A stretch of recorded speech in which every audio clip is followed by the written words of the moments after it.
बिस्मिल्लाहिर्रहमानिर्रहीम 18.2 में कह रहा है cobalt 60 is a radioactive element with half life 5.2 years. 5 साल उसकी हाफ लाइफ है। What fraction of original sample का कितना बच जाएगा, विल बी लेफ्ट बच जाएगा आफ्टर 26 ईयर्स, 26 ईयर्स के बाद उसके ओरिजिनल सैंपल में से बच जाएगा। टाइम ऑफ ऑब्जर्वेशन आपको दे रहा है, हाफ लाइफ भी दे रहा है, पूछ रहा है कि कितना जो है वो ओरिजिनल सैंपल में से रह जाएगा। कोबाल्ट 60 का जिक्र कर रहा है।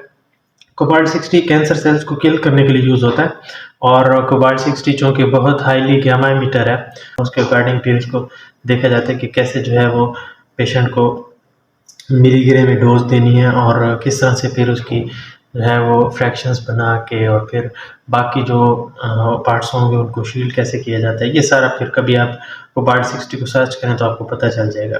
बात यह है कि ये चूँकि वहाँ पे सोर्स यूज़ होता है और रेडियोथेरेपी मशीन में इसको यूज़ किया जाता है, तो आपको थोड़ा बहुत इसका नॉलेज हो कि भाई ये कहाँ पे यूज़ होता है, किस तरह से होता है। बाकी न्यूमेरिकल पॉइंट ऑफ व्यू से तो आप इसको सॉल्व कर लेंगे। दूसरा ये है कि फिर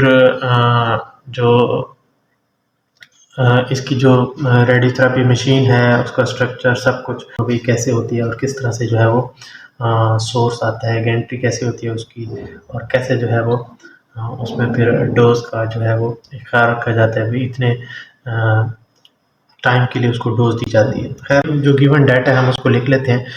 इसका डाटा लिख लें, हाफ लाइफ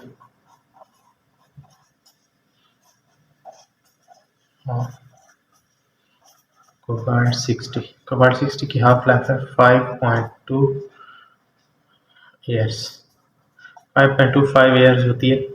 उसके बाद कह रहा है what fraction of will be left after 26 year.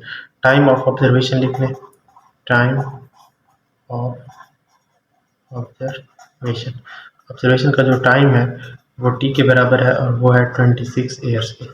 लगभग ये है कि ये 26 है, ये 5 है, तो 5 हाफ लाइफ से गुजर चुकी हैं। रिमेनिंग फ्रैक्शन पूछ रहा है,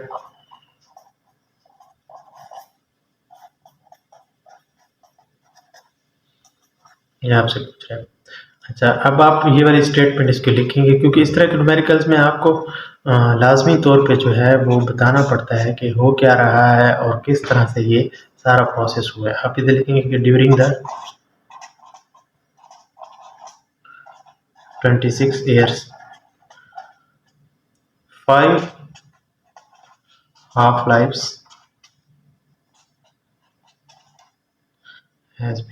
will be 5 हाफ लाइफ तो इसमें से गुजर चुकी हैं। उसके बाद फिर जो 5 हाफ लाइफ चूँकि गुजर चुकी हैं तो जो रिमेनिंग फ्रैक्शन होगी हमारे पास उसका फार्मूला आप उसके अकॉर्डिंग देख लेंगे, वो बराबर होती है ओरिजिनल न्यूक्लियाई बटा आ जाएगी 2 की पावर टी। जो रिमेनिंग फ्रैक्शन भी कह सकते हैं इसको, रिमेनिंग न्यूक्लियाई भी कहीं कहीं पे लिखा होगा, रिमेनिंग न्यूक्लियाई। ये रिमेनिंग न्यूक्लियाई बराबर होता है ओरिजिनल न्यूक्लियाई बटा। हमने इन दोनों की फ्रैक्शन बतानी है। उसके बाद आप फिर इसका गिवन डाटा वही लिख लेंगे,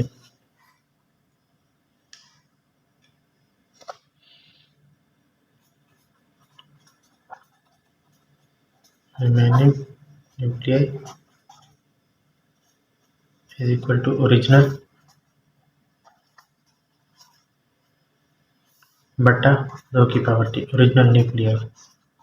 रिमेनिंग को अगर हम एन से शो करें तो और ओरिजिनल को एन नॉट से बटा आ जाएगा 2 की पावर टी, क्योंकि 5 हाफ लाइफ गुजरी है तो टी की वैल्यू कितनी होगी 5, तो एन इज इक्वल टू आ जाएगा एन नॉट बटा 2 की पावर 5। 2 की पावर 5 होता है 32, तो दैट एन नॉट बटा क्या आ जाएगा 32। ओरिजिनल का 32 हिस्से हो चुके हैं, यूँ समझें कि ओरिजिनल सैंपल जो है इतने पार्ट्स में बढ़ चुका है, इतने रिमेनिंग है, तो रिमेनिंग की और जो ओरिजिनल की रेशो है वो बराबर होगी 1/32। इस बात का ये मतलब है कि ओरिजिनल सैंपल का यूँ समझें कि अगर वो फुल था तो उसके 32 टुकड़े हो चुके हैं, या यूँ कहें कि उसका 1/32 पार्ट जो है वो अब 5 हाफ लाइफ गुजरने के बाद हमारे पास रह गया है।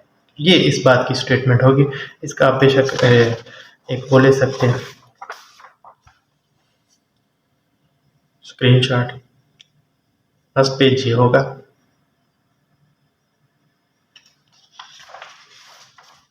ये इसका सेकंड पार्ट होगा।